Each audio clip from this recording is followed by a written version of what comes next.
ನಮಸ್ತೆ ಬಲಿಷ್ಠ ಭೂಮಿ ಭಾರತಜ್ಞಗಳೇ, ಜೀವನ್ ವಾಸ್ತು ಯೂಟ್ಯೂಬ್ ಚಾನಲ್ಗೆ ಸ್ವಾಗತ ಸುಸ್ವಾಗತ. Thank you so much. Liking ಬಟನ್ನ ಹೆಚ್ಚೆಚ್ಚು ಕೊಡ್ತಾ ಇದ್ದೀರಾ. ಲೈಕ್ ಬಟನ್ನ ಸಬ್ಸ್ಕ್ರೈಬ್ ಮಾಡ್ಕೊಳ್ಳಿ, ಹಾಗೆ ಶೇರ್ ಮಾಡ್ಕೊಳ್ತಾ ಹೋಗಿ.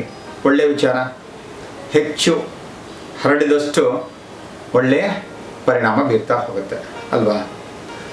ಸೊ ಇವತ್ತಿನ ವಾಸ್ತು ಟಿಪ್ಸು ಏನು ಅಂತ ಅನ್ನೋದಾದರೆ, ಎಷ್ಟೋ ಕಡೆ ನಾವು ನೋಡಿರ್ತೀವಲ್ಲ, ಎಷ್ಟೋ ಜನ ಏನು ಮಾಡ್ತಾರೆ ಅಂದರೆ, ಈ ಮನೆಯಲ್ಲಿ ಪೂಜೆ ಮಾಡ್ಬೇಕಾದ್ರೆ ಈ ಶುಕ್ರವಾರ ಹೂವು ಇಡ್ತಾರೆ. ಮತ್ತೆ ಆ ಹೂವು ಎತ್ತೋದು ಯಾವಾಗ ಅಂತಂತಂದರೆ ಬರೋ ಶುಕ್ರವಾರಕ್ಕೆ. ಅಲ್ಲಿ ತನಕ ಏನಾಗಿರ್ತದೆ, ಒಣಗೋಗ್ಬಿಟ್ಟಿರ್ತದೆ. ಇದು ಸರಿನಾ? ಖಂಡಿತಲೂ ಸರಿಯಲ್ಲ, ಒಳ್ಳೆಯದಲ್ಲ. ಯಾಕಂದರೆ ಎಷ್ಟೋ ಜನ ಶುಕ್ರವಾರಕ್ಕೆ ಒಂದ್ಸಲ ಪೂಜೆ ಮಾಡ್ತಾರೆ, ಇನ್ನು ಬೇರೆ ದಿನಗಳು ಸುಮ್ಮನೆ ಕೈ ಮುಕ್ಕೊಂಡು ಹೋಗ್ತಾ ಇರ್ತಾರೆ ಅಷ್ಟೇ. ಅರ್ಥ ಯಾರು ಬರೀ ಶುಕ್ರವಾರ ಪೂಜೆ ಮಾಡ್ತಾರೋ ಅವ್ರೇನು ಮಾಡ್ತಾರೆ, ಈ ಶುಕ್ರವಾರ ಇಟ್ಟಿದ್ದು ಹೂವು ಬರೋ ಶುಕ್ರವಾರ ಎತ್ತಿ ಆಚೆ ಹಾಕ್ಬಿಟ್ಟು ಅವತ್ತು ಫ್ರೆಶ್ ಆಗಿರುತ್ತೋ ಹೂವು ಇಡ್ತಾರೆ. ಅದೇ ರೀತಿಯಲ್ಲಿ ಮನೆ ಒಳಗಾಗಲಿ ಮನೆ ಹೊರಗಾಗಲಿ ಯಾವುದೇ ಕಾರಣಕ್ಕೂ ಒಣಗಿರುವಂತಹ ಗಿಡಗಳಾಗಿರ್ಬೋದು, ಬಳ್ಳಿಗಳಾಗಿರ್ಬೋದು, ಅದು ನೈಜತೆ ಅಂದರೆ ನ್ಯಾಚುರಲ್ ಆಗಿರ್ಬೋದು, ಆರ್ಟಿಫಿಷಿಯಲ್ ಆಗಿರ್ಬೋದು, ಯಾವುದೇ ಕಾರಣಕ್ಕೂ ಒಣಗಿರುವಂತಹ ಗಿಡ ಅದು ನ್ಯಾಚುರಲ್ ಆಗಿರ್ಬೋದು ಅಥವಾ ಆರ್ಟಿಫಿಷಿಯಲ್ ಆಗಿರ್ಬೋದು, ಅದನ್ನು ಮನೆ ಒಳಗಾಗಲಿ ಹೊರಗಾಗಲಿ ದಯವಿಟ್ಟು ಇಡಬೇಡಿ. ಒಣಗಿರೋದು ಅಂತ ಏನಂತ ತೋರಿಸುತ್ತದು? ಒಂದು ಹೂವು, ಒಂದೊಂದು ಗಿಡ, ಒಂದು ಮರ, ಅದು ಹಸಿರಿಂದ ತುಂಬಿರಬೇಕು, ಲವಲವಿಕೆಯಿಂದ ಇರಬೇಕು, ಅದರಲ್ಲಿ ಜೀವ ಕಳೆ ಇತ್ತು ಅಂತಾರೆ. ಅದನ್ನು ನೋಡಿದ್ರೆ ಏನಾಗುತ್ತೆ, ನಮಗೂ ಕೂಡ ಮಾನಸಿಕವಾಗಿ ಈ ಮರ ಚೆನ್ನಾಗಿದೆ, ಈ ಗಿಡ ಚೆನ್ನಾಗಿದೆ, ಈ ಗಿಡದಲ್ಲಿ ಹೂ ಬಿಡ್ತಾ ಇದೆ, ಈ ಗಿಡದಲ್ಲಿ ಹಣ್ಣು ಬಿಡ್ತಾ ಇದೆ ಅಲ್ವಾ. ಸೊ ಇದೆಲ್ಲನೂ ಕೂಡ ಭಾವನೆಗಳು ಬರ್ತದೆ. ಅದೆಲ್ಲ ಏನಾಗುತ್ತೆ, ಇವೆಲ್ಲ ಪಾಸಿಟಿವ್ ಥಾಟ್ಸ್ ಬರ್ತಾನೆ ಏನಾಗುತ್ತೆ, ಪಾಸಿಟಿವ್ ಎನರ್ಜಿ ನಮ್ಮೊಳಗೆ ಬರ್ತಾ ಹೋಗುತ್ತೆ. ಒಣಗಿರೋದು, ಕಿತ್ತೋಗಿರೋದು, ಮುರುಡ್ಕೊಂಡಿರೋದು, ತಿರ್ಕೊಂಡಿರೋದು, ಬಿದೋಗೋ ಥರ ಇರೋಂಥದ್ದು ಇದೆಲ್ಲ ನೋಡೋರು ಏನಾಗ್ಬಿಡುತ್ತೆ, ನಮಗೆ ನೆಗೆಟಿವ್. ಇದು ಇವತ್ತೆಲ್ಲ ನಾಳೆ ಬೀಳುತ್ತೆ, ಅಯ್ಯೋ ಒಣಗೋಗ್ಬಿಟ್ಟಿದೆ, ಅಯ್ಯಪ್ಪ ಇಲ್ಲಿ ಎನರ್ಜಿನೇ ಇಲ್ಲ.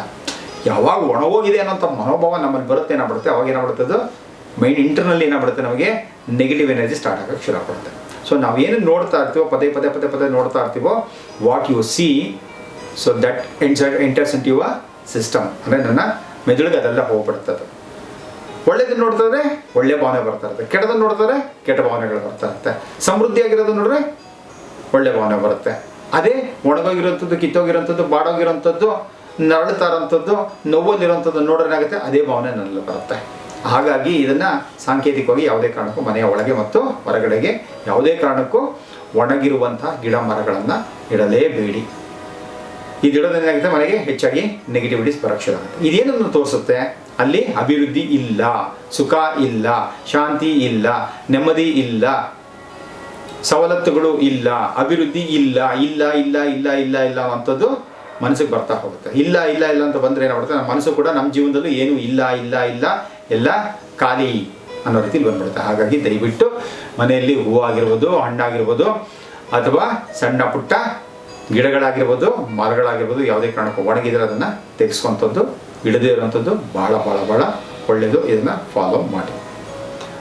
ಒಬ್ರು ಏನು ಕೇಳ್ತಾ ಇದ್ದಾರೆ, ನಮಗೆ ಉತ್ತರಕ್ಕೆ ಮುಖ್ಯ ದ್ವಾರ ಇದೆ, ಆದರೆ ಸ್ಟೇರ್ಕೇಸ್ ಬಂದ್ಬಿಟ್ಟು ನಮಗೆ ಉತ್ತರ ವಾಯುವಿನಿಂದ ಶುರು ಆಗಿ ಪೂರ್ವದ ಕಡೆಗೆ ನಾವು ಬರ್ತಾ ಇದ್ದೀವಿ ಅಂತ ಹೇಳ್ತಾ ಇದ್ದಾರೆ. ಇದಕ್ಕೆ ಏನಾದ್ರು ಪರಿಹಾರ ಕೊಡಿ ಅಂತಾರೆ. ಯೋಚನೆ ಮಾಡಬೇಕು. ಉತ್ತರಕ್ಕೆ ಬರ್ತೀರಾ, ಇದು ಪೂರ್ವ ಭಾಗಕ್ಕೆ ಬಂದ್ಬಿಟ್ಟು ಮತ್ತೆ ಉತ್ತರಕ್ಕೆ ಮನೆಗೆ ಹೋಗ್ತೀರಾ.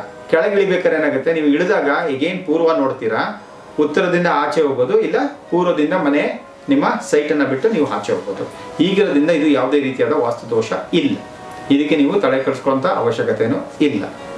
ಅರ್ಥ ಆಯ್ತಲ್ಲ?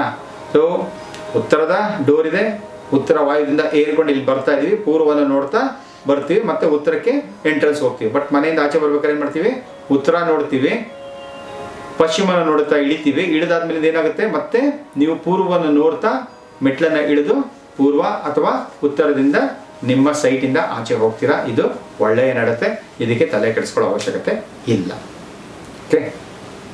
ಎರಡನೇದು ಪ್ರಶ್ನೆ ಏನು ಅಂತಂದರೆ, ವಾಯು ವಿಭಾಗದಲ್ಲಿ ವಯಸ್ಸಿಗೆ ಬಂದಂಥ ಹೆಣ್ಣು ಮಕ್ಕಳನ್ನು ಮಲಗಿಸ್ಬೋದಾ ಅಂತ ಕೇಳ್ತಾ ಇದ್ದಾರೆ. ಖಂಡಿತವಾಗೂ ಮಲಗಿಸ್ಕೋಬೋದು.